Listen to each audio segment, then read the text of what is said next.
Air Crash Investigation, a fun little series where people investigate the mistakes of aviation and learn from it to prevent future conflicts. You guys absolutely loved part 1, so I'm giving you guys a part 2 in celebration of hitting 2,000 subscribers on the channel. Now, it's not as good of a milestone as it is a 5K or 10K, but it's a milestone that I'm still grateful for. Also, I apologize for the filler in the beginning of part 1, so instead, I'm just gonna get straight into it. So with that being said, this is part 2 of animation mistakes in Air Crash Investigation because I'm running out of ideas. Ah yes, the beloved Concorde. Every aviation lover loves it. Even non-av geeks love it. Why? Why? The actual airport doesn't have yellow markings on the runway. Who designed this? Which one of you f***ers did this? Now, for warning for all the Goal 737s out there right now, just be on the lookout for an Embraer Legacy 600 business jet, otherwise your wing is gonna end up wait, hold on. Go back. Pause. Enhance. Now, rewind in slow motion for me. Yeah, no, that seems like a guideline. Hold on, let me do this in Blender real quick.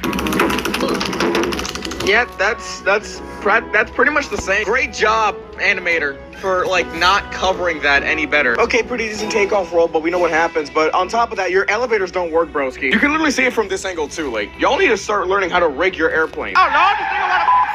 That thing got brakes of a fucking Tesla. Cause why did it stop so freaking perfectly? Also, what's wrong with these two cars? I just hope you guys know there are so many better models of the 767 out there where their windows don't look like shit. I might swerve in that corner. Whoa. Hold up. Why is the engine clipping through the damn crap? Don't you guys love when an airline is just so good at being an airline that they're a part of an alliance before you have found it? Okay, so now this mistake is in 2 different episodes. So this one, right?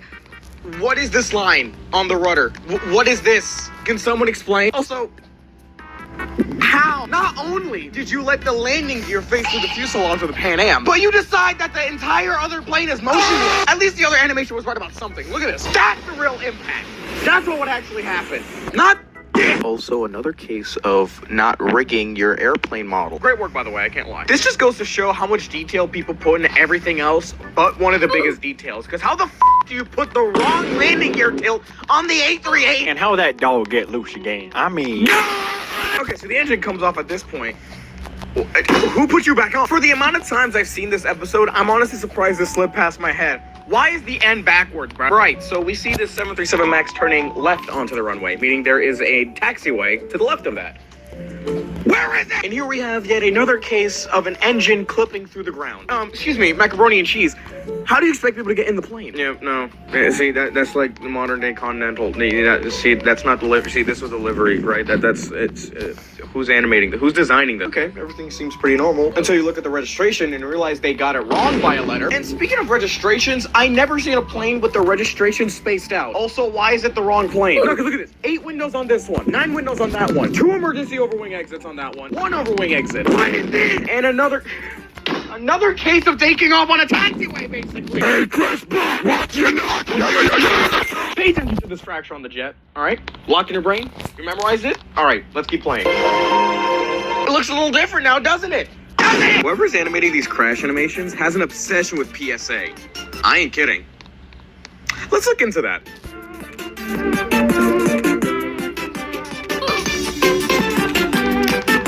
I think we get the gist of it. One thing to note about US Airways Flight 1549 is that part of the livery is missing. 2 minutes, 52 seconds. The US Airways livery on the A320 model looks unfinished as well.